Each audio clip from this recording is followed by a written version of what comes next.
Hello, and welcome to another Hot Toy Cast Coffee Table video review. My name is Eamon O'Donoghue. I'm an action figure collector, long life action figure collector, really, since it's before I can really remember, really, to be honest. And I'm also a designer. And today we are looking at the Lon Chaney Phantom of the Opera 1/6 scale figure. This is the deluxe edition from Infinite Statue and Collectibles and Kaustic Plastik. Now, this is a bit of an odd one because it's like, this is Phantom of the Opera. This movie was made in 1925.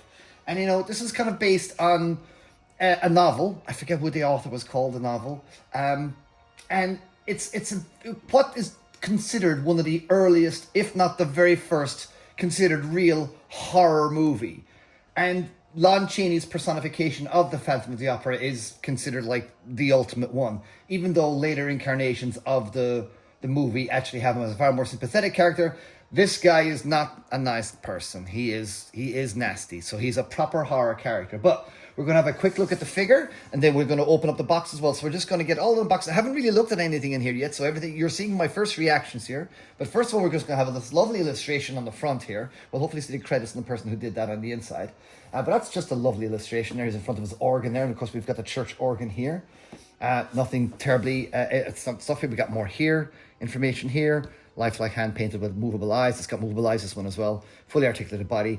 I'm expecting to have the same level of beautiful tailoring that Kaustic Plastik and Infinite Statue and Collectibles are famous for having now. So I'm just really excited to actually see what this guy is like. But yeah, you know, simple box all around, but it's, you know, getting a lovely photograph there of him with his church organ and everything. There you go. Nice, beautiful pose on the back. You can see the nice movable eyes there. But yeah, he's a very ghoulish character. But let's get him out. Let's see what we got in the box. So, again, I haven't really had a chance to look at this or anything like that yet. So, we're pulling him out. Is anything inside here? Oh, yeah. Okay, cool. There we go. Carlamine presents. There we go. There he is. Look at that.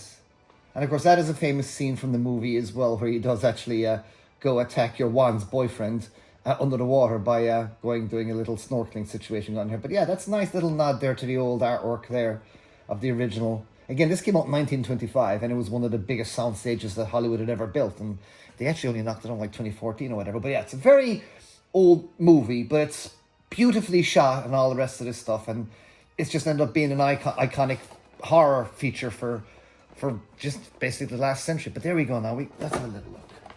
Let's have a little look what we got here. So I'm not sure what we got in here. Aha! So I was wondering with that. I was wondering why we don't ever see this character with the mask. Because obviously in modern interpretations, you know, he's got the mask, and I believe it's a much more, I'm not a Phantom of the Opera aficionado or anything like that, so I'm not going to pretend otherwise, but as far as I was aware that, you know, my sister and everything watching the Phantom of the Opera growing up, he's a much more sympathetic character.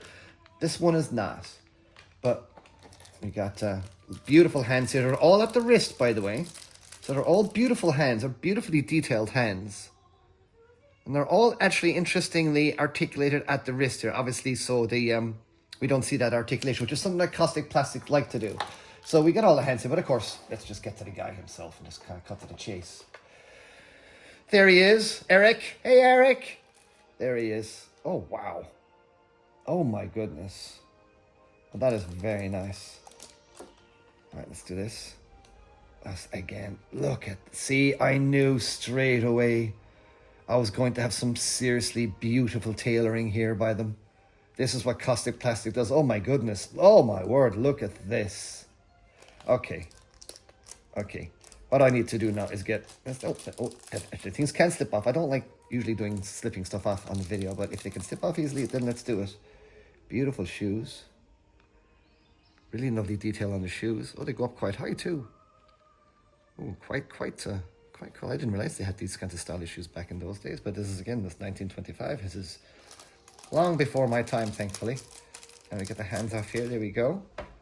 And the hand off this one. These comes with some nice kind of gestural hands already. Will this pop off easily on me? It will. Ish. Yes, it will. See, already you can see now. Look, no cut in the wrist there. And that makes it really nice already. Look at that already. We've got some beautiful hand gestures going on there. Wow. And he is a man in a tux.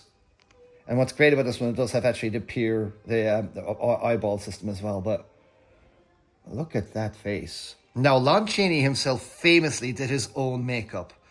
And he did a League of Gentlemen. What, we'll have no trouble here? Local.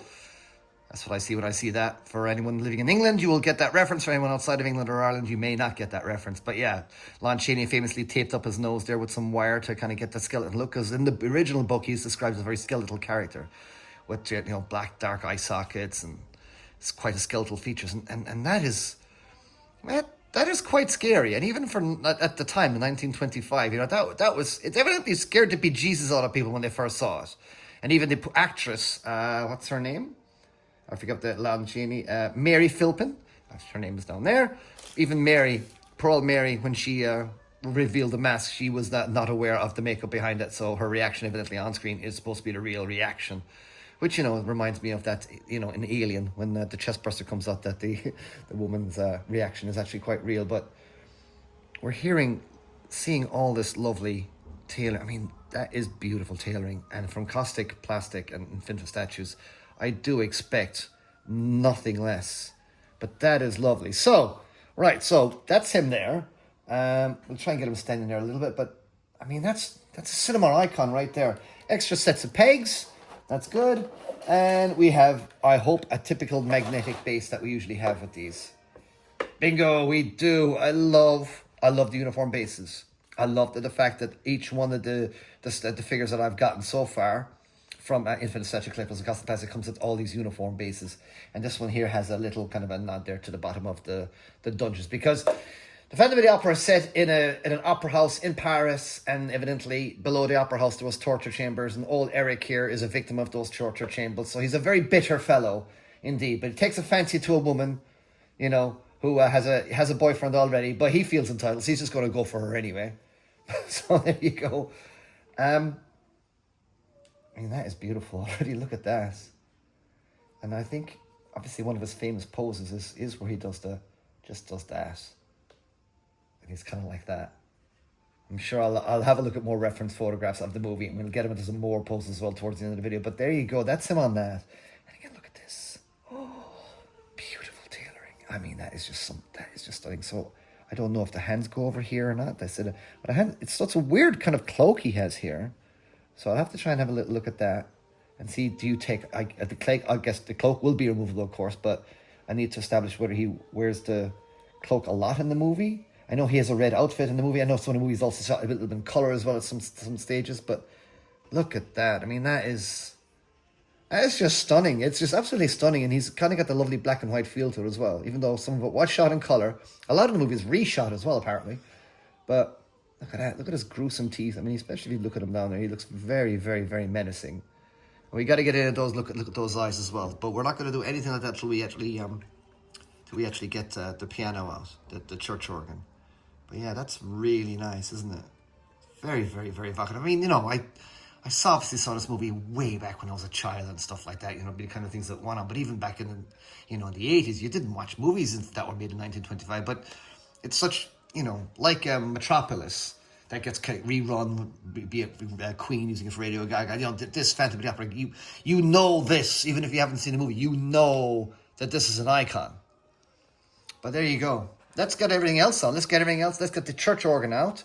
The church organ is, it's pretty big, so I'm going to just move these here a second, and we're going to go to the church organ, and that's got loads of stuff. And also as well, the church organ comes in one of these zipper bags as well. You have to unflap it and pull on all the stuff and things. So I've got to do that first. So just bear with me. I'm going to get everything. I'm just going to set up on the tray. So just bear with me a second. Pull that out. I've already taken the tape off. So you can have a little look, but let's just put this up here and let's just take it apart on this side. There we go. Ali, my cameraman, doing a stellar job as always. Well, let's put him here. Oops. There we go. And let's just see what we got in here, because I, again, haven't really looked at all of the contents here yet. So there we go. That's that. Okay, so that gives you an idea of what you're getting in the box there. So again, this is the deluxe set, and the organ comes separate. But there's a lot in here. So it looks like actually, there's bits and pieces of the figures. Oh, look, he comes with a hat. He's got a hat in here. That's nice. I guess you stick the hat on him then, do you? Which way do bowlers face? I'm going to go with the peaky bit in the front, I assume. Unless that doesn't go on his head. Maybe that doesn't go on his head. I don't know, maybe it's meant to sit alongside him. Seems a bit small for his head. What else? What do we got here? Oh wow, we got a book. Okay. I do have Andrew Lloyd Webber's Phantom of the Opera playing in the background. So, I don't know how to open that yet.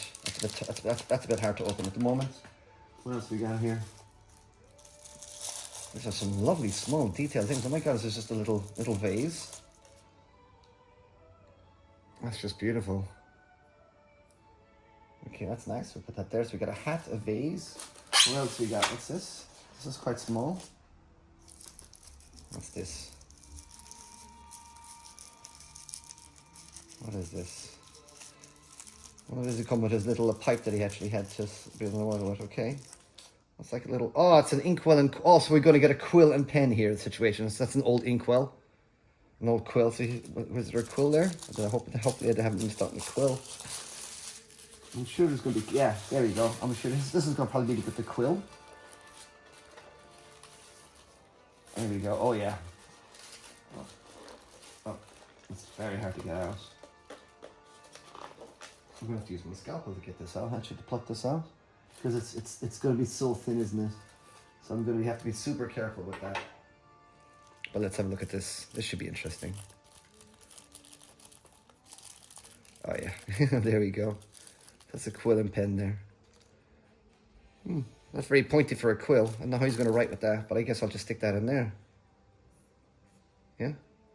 There you go. Not sure how well the Andrew Lloyd Webber music is suiting the background, but right, let's just kind of get to the assembly of it then, and let's kind of get to the fun bits of it. I guess we should go through the instructions on this. Let's have a little quick look here and just see if there's anything we need to see on here. Any kind of instructions or anything like that. All the Kaustic Plastik team again, all the gang. There we go. So the artwork is by Gaida Guesti. That's her lovely artwork again. So it's really, really nice. Gaida. I hope that's a guy or a girl. Gaida. Girl? Guy? I'm going to go with guy. Maybe I'm wrong. Maybe it's a girl, but there you go. Lovely artwork on the back there. Look at that. That's cool. Lovely stuff there. All the team on the back there. Art direction, Fabio Varesi. Production manager, Fabio Varesi. 3D sculpt, Indigo Gill. Indigo's the man. Pipe master, Dario Barbera. Hey, Dario. Outfit, KP team. Artwork, Gaida Guesti. License, Lon Chaney Enterprise. Excellent. Also, the Lon Chaney Enterprise, produced by Kaustic Plastik in lab in China. There's a total of 700 pieces only to this, so it's very special to have all this. There you go. That's really nice. Put that there. Put that there. No real instructions, or oh, there we go. It's more. That's showing us the whole eyeball rolling system. Oh, there we go. So we got instructions in the back. Oh, so we pull off the back of his head. As I got two little dials there in the back, which is good. I will always prefer one dial for moving both eyes, but I know that tends to cause breakages. Anyone who was a DX Batman from the Hot Toys will know about all that. Boss-eyed Batman. But there you go. So we'll have a little look at that. That's good. And that's it then. So we're kind of on our own then with the assembly of the organ. So, you know, it's not going to be rocket science, is it? Very heavy bass here. Beautiful and heavy. Oh, wow, look at that. Oh, there we go. Dun, dun, dun, dun, dun. Wow. Now that looks like it's made of like a... It's like made of like a clay. Or a porcelain or something. That's... Well, that is, but... That looks like it goes on the floor. Or does it go behind? Well, it's got padded here in the bottom. So I'll put that down there because it's going to be nice on the table. And what we're going to do is we're going to put all this together. And I'm going to sit and chill with it over a night because that's what I do now with these figures. If it's a character that I'm not like hugely intensely knowledgeable of, I want to sit on the table like I did with Mifune and a couple of the others. I just want to have them out on the table so I can just really enjoy them. That is, I assume that's where he puts the book. We're at the top of the thing where he puts the book. We had a piano in our house growing up, so I'm just kind of just remembering that. Oh, this is going to be his stool, I'd imagine. And again, very heavy, so it's not plastic. I mean, look at that. Look at that lovely wooden. Look at that lovely airbrushing going on there as well. Show the decreases and recesses and the creases on the thing. Look at that. That's lovely. Fantastic, isn't it? There we go. Some the white stuff is just bubble or the styrofoam as well. But look at that. I love that that's imperfect as well. I mean, they must have gotten very good. I cited a good reference for that. But that's excellent. Like, that's very purposeful. Like, imperfections there. That's really good. And it's recessed there from obviously from sitting on it for so long. So there we go. And obviously then here's the organ itself. And I think, let me stand up a second. Oh, this is very heavy. Oh my God, this is not made out of plastic. All right, the whole thing looks like it's made out of like a clay. Maybe this is cheaper to produce than plastic.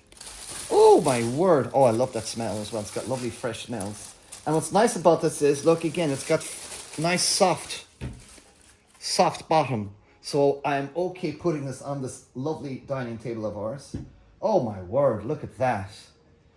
Okay, isn't that stunning? So, does that go there? I need to figure this out, guys. All right, yeah, that looks about right, yeah?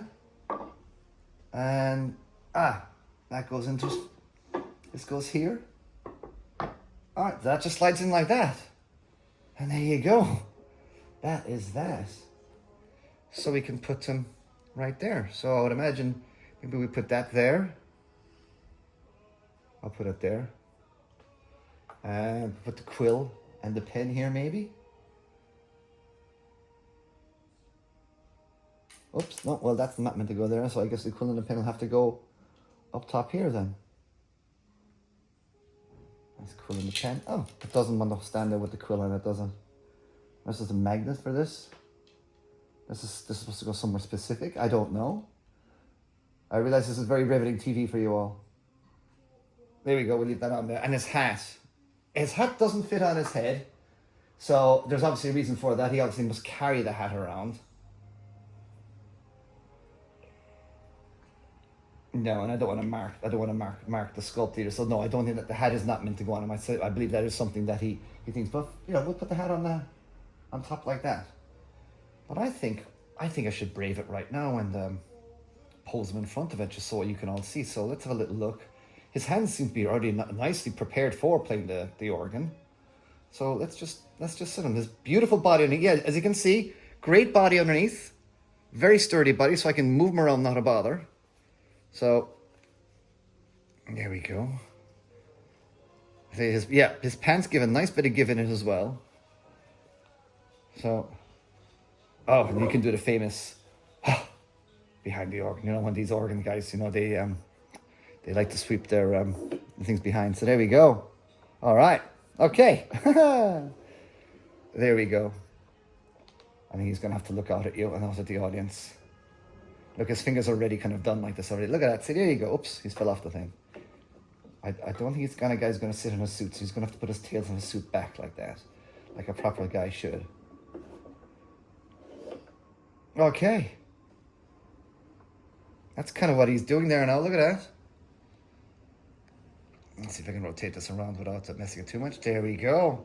And look, you got all the keys and all the keyboard and everything like that. Now, this is solid. It's like a porcelain clay thing. So it's quite heavy. I thought it was going to be plastic. But no, it's just a solid piece. It's very much a diorama thingy. So no pressing the buttons on here. And that, I mean, that would be excessive because it is just a diorama. At the end of the day, I mean, that would be an engineering nightmare as well, wouldn't it? And very costly. So for the sake of a nice display piece, I think that works really well. So there you go. So what I'm going to do is I'm going to pose him up a little bit more and sit with him on the coffee table and just leave him on my coffee table all nice and just be around the figure for a while. I'm going to get this, going to study the film a little bit more and see how much does he actually wear. Does he actually wear this? Does he wear the cloak? Should I wear him without the cloak? I know there's plenty of shots in the movie with him without the cloak, so I don't know whether we should have him at the organ with the cloak or not, but I really want to get this open because I want to see the details in this. So let's have a look at this. I'll cut it open there. This is obviously his book. Aha! So let's see what we got in here. See, that was totally worth opening on camera. Aha, look at his notes. Don Juan trumpet. Look at that. Oh my word! I mean, this is stunning. This is stunning stuff. Look at all this. Look at all his notes. So I guess, look at that. So they're all like separate sheets. That is brilliant. with all the notes and stuff. I love that. That's great. So I guess we turn this around. And we put it up here. There we go. There we go. Put those up there. So there's notes up there. Look at that. I mean, that's very evocative already, isn't it? What a word. That's extremely evocative. I mean, if you're a Phantom of the Opera fan, I mean, this is a no-brainer. But I think if you're a horror movie aficionado, or even just a cinephile, because it is deemed as a classic, you know, this movie is deemed as a very, very, very classic, if not like the first real horror movie, you know. And Matey's depiction, Lon Chaney, his depiction of this character, you can see even in just the bits I've gone over just to redo this to learn for this figure a little bit. You can see that so many of his gesticulations and how he moves his hands became really something that other actors tended to use. The framing in this movie, how things are shot, the lighting is especially apparent in this movie.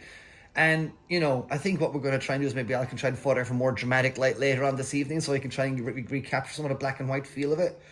But this is some iconic stuff.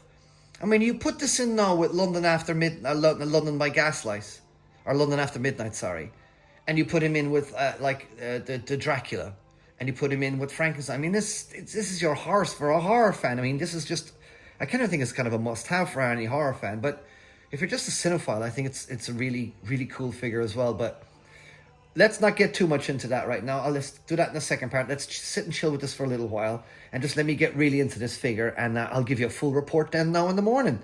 So yeah, stand by for that.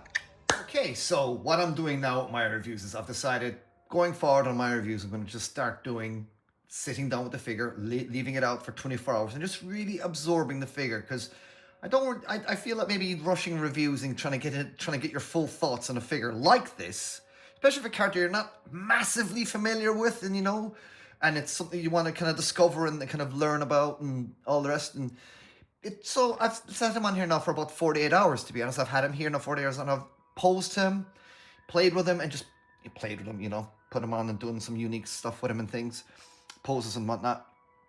And I absolutely really love this figure. I think it's an icon and a half. And I've left it on the table, and it just kind of kept resonating. He kind of constantly catches your eye. I've turned his eyes now to the side there, so he can kind of really like say hello to the side kind of thing. And all of his hands are lovely as well. They all have the joint here a little further down the wrist, so you can get much more natural looking hand poses and things like that. It's just been a joy to have this out and on the coffee table here. It is just so iconic. I've managed to pose him as well now. I found out as well after watching little bits of the movie. I left the movie on as well when I was plotting around the house, doing some housework and things. Left the movie on to get a good grasp of it. And he does not wear the cloak when he's at the piano much, or at the organ much. So I figured this is what we're going to have him. But I think at the end of the day, I still might have him with this on, because it will just add to a bit more of a dramatic flair, and a high collar as well. It's quite nice as well. But this is how he looks in the movie. He does kind of do all these kinds of gesticulations and things like that. I figured out the quill goes in there. All the lovely notes here are all different. Every page is different. These are all so beautiful and all so different. Look, there's his letters. All of his handwritten letters. It's just beautiful stuff. It's just so nice. This all here, of course, as I mentioned earlier, is all kind of made of like a clay. So it's quite hard and it's quite heavy. But what's lovely about it is it does have soft pads on the bottom, so you can slide them on the table, not a bother at all. So that's why I'm quite happy to have him on a brand new coffee table. But guys, I think, as I said, he is a movie icon, and it's taken me a little while to kind of let him kind of creep all over me, if you want, let him kind of in there, and it's going to be so amazing to have him in there in the collection with the other greats. What have I got in my horror collection in there? I've got Ash, from Army of Darkness, and I've got the Crow. I mean, the Crow's kind of operatic as well, and I have an alien, you know, an alien warrior. So I mean, you can put him in that with your Freddy Kruegers. If you click your Freddy Kruegers, you can put in them with your Jason Voorhees. As I said, London by Gaslamp is going to be absolutely brilliant. I keep getting that name wrong. London by Gaslight, London by Gaslamp, Midnight in London. I get them all wrong. It's that movie anyway, London by Gaslight, which is another figure that's coming as well from Kaustic Plastik. Caustic Plastik and Infinite Statue Collectibles, as I've said before, and I've said on my podcast many times, are the most interesting company right now. They are doing amazing, amazing things. They've also had San Diego Comic-Con as well recently. And the reviews that they have out, well, stay tuned to the latest episode of Hot Toy Cast, because I'll be going over this figure again. And I'll be talking more in depth about Caustic Plastics and Infinite Statues and Collectibles reviews at San Diego Comic-Con. Because Hot Toys didn't do much at San Diego Comic-Con. And when one company fumbles, the other one will pick it up. And Caustic and Infinite Statues are just doing the most interesting things right now. I'm delighted to have this figure. I think it's a real cinema gem of a figure. It's just such a characterful thing. You know, the piano is lovely. All this is just so presentable and just so like, wow. And for all you musical lovers out there, I'm not a musical person. I'm not into musicals. I love my music, but I'm not into musicals. I'm not at all into musicals. But if you are into your musicals, this is also a must-have. I mean, I'm sure there's loads of fans of the Phantom of the Opera is huge. You know, Andrew Lloyd Webber's Phantom of the Opera is huge for Crown, even though it's a kind of a slight detour from what this is more of a hard Andrew Lloyd Webber thing is much of a romantic thing.